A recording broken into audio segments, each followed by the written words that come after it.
আজকের আমরা শনিদেবের সম্পর্কে কিছু অজানা রহস্য জানব।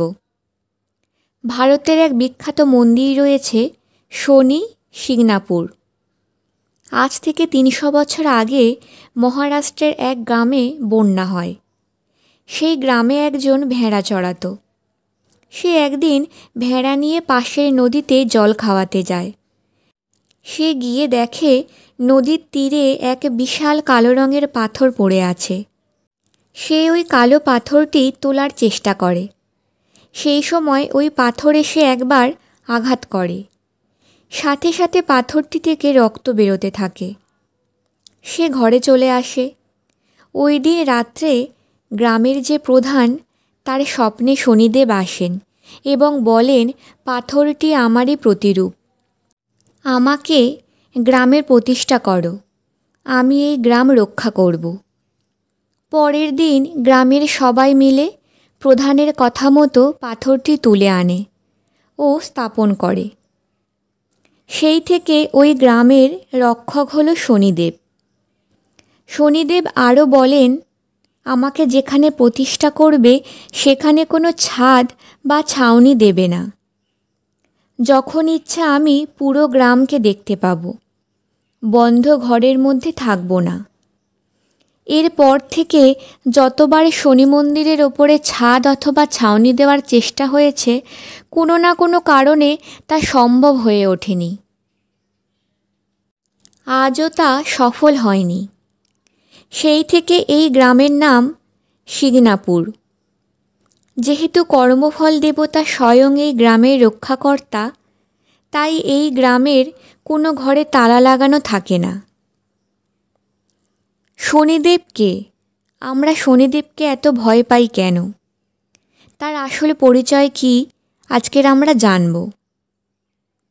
শনিদেব হল সূর্যদেবের পুত্র। সূর্যদেব আলো, রশ্মি, উজ্জ্বলতার প্রতীক। কিন্তু তার পুত্র শনিদেব কালো। কেন? এবং শনিদেব কালো রং পছন্দ করেন। তার মন্দিরের দরজা সব কিছু কালো রঙের হয়। এমনকি কোনো মানুষ যদি শনিদেবকে কিছু দান করেন, তা কালো রঙের বস্ত্র দান করেন।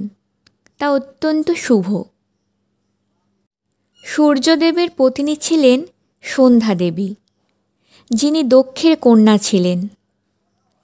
এক সময় সূর্যের প্রতাপ এতটাই বেড়ে গেল যে সন্ধ্যা দেবী তা সহ্য করতে পারলেন না। তিনি তখন নিজেরই এক প্রতিরূপ সৃষ্টি করলেন, একদম তারই মতো দেখতে, যার নাম দিলেন ছায়া। এই ছায়াকে সূর্যদেবের কাছে রেখে তিনি কিছুদিন বাবার বাড়িতে গেলেন। ছায়াকে তিনি বলে যান যেন তার মতোই ব্যবহার করে সূর্যদেবের সাথে। সূর্যদেব যেন বুঝতে না পারে যে তিনি সন্ধ্যা নন। এই ছায়া ও সূর্যের যে পুত্র হয়, সেই হলো শনিদেব। তাই শনিদেবকে ছায়াপুত্র শনিদেব বলা হয়। অর্থাৎ শনিদেবের মায়ের নাম ছায়া। সূর্যদেব যখন ছোট্ট শনিদেবকে দেখলেন, তখন তিনি অস্বীকার করেন তার পুত্র বলে, কারণ তিনি কালো রূপে জন্মেছিলেন। সেই সময় তিনি জানতে পারেন ছায়া কে। শনিদেবের মাতা ছায়া খুব বড় শিবের ভক্ত ছিলেন। তিনি গর্ভবতী অবস্থায় শিব পূজা করতেন। বেশিরভাগ সময় তার শিবের আরাধনা করতে করতেই সময় চলে যেত। এর ফলে নিজের খেয়াল রাখতে পারেননি, যার জন্য যে বাচ্চার জন্ম দিয়েছিলেন তিনি রুগ্ন হয়ে জন্মেছিলেন। কিন্তু শিবভক্ত হওয়ায় অন্য একটি দিক থেকে তিনি সুফল পেয়েছিলেন। অত্যন্ত পরিমাণে শিব আরাধনার ফলে এই বাচ্চা অর্থাৎ শনিদেবের মধ্যে শিবের কিছু অংশ চলে এসেছিল। ভগবান শিবের কিছু গুণ ও ক্ষমতা তিনি পেয়েছিলেন। শনিদেব ছোট থেকে বুঝতে পারতেন তার পিতা সূর্যদেব তাকে সহ্য করতে পারতেন না। তাই সর্বপ্রথম দৃষ্টি তিনি সূর্যদেবের ওপরেই দেন। পরে সূর্যদেব ভগবান শিবের কৃপায় উদ্ধার হন। তাই শনিদেবের সাড়ে সাতি বা ঢাইয়া মহাদশা যাই হোক, সেই সময় মহাদেবের আরাধনা করতে হয়। ছায়াকে যে বানিয়েছিল সন্ধ্যা, সন্ধ্যার কিন্তু এক পুত্র ও এক কন্যা ছিল। তাদের নাম যম ও যমুনা। এই যমুনা কিন্তু খুব করুণাময়ী ছিল। সবাই যখন শনিদেবের দৃষ্টি দেখে ভয় পাচ্ছে, তখন যমুনা বলল, তুমি আমার দিকে তাকাও, দেখি আমার কি ক্ষতি হয়। শনিদেব তখন বলল, আমি তাকালে তোমার কোনো ক্ষতি হবে না, উপরন্তু ভালোই হবে, কারণ তুমি কোনো পাপ কাজ করনি। যার কর্ম খারাপ তার উপর আমার দৃষ্টি খারাপ ফল দেবে, যার কর্ম ভালো তার উপর আমার দৃষ্টি শুভ ফল দেবে। প্রত্যেকটা রাশির ওপর শনিদেব একবার না একবার আসেন। 30 বছর অন্তর প্রত্যেকটা রাশির ওপর শনিদেবের দৃষ্টি আসবে। 60 বছর আয়ু হলে 2 বার ও 90 বছর আয়ু হলে 3 বার আসবে শনিদেবের দৃষ্টি। একবার নারদ মুনি ভগবান শিবের কাছে আসেন ও বলেন, শনিদেব আসছে আপনার কাছে দৃষ্টি দেওয়ার জন্য। ভগবান শিব বলেন, আমাকে কি করে দৃষ্টি দেবে? এমন স্থানে আমি লুকিয়ে যাব, 7.5 সাল পর্যন্ত আমাকে খুঁজে পাবে না শনিদেব। মহাদেব তখন গঙ্গার নিচে ধ্যানে বসেন দীর্ঘ 7.5 সাল পর্যন্ত।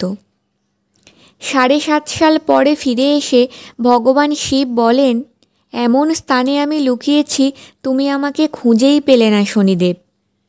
শনিদেব তখন বলেন, প্রভু, এটা আমার দৃষ্টির প্রকোপেই হয়েছে। এত ঠান্ডায় 7.5 বছর জলের নিচে আপনি ধ্যানে সমাধি হয়েছিলেন, এটাই তো শনি। প্রথমেই যে মন্দিরের আমি বর্ণনা করেছি, যার নাম শনি শিগনাপুর, এই মন্দিরে পুজো দিলে শনির দৃষ্টি থেকে বাঁচা যায়। এছাড়াও তিল, সরিষার তেল, 9 রকমের সবজি, জল, কালো বস্ত্র দান করলেও শনিদেবের প্রকোপ থেকে বাঁচা যায়।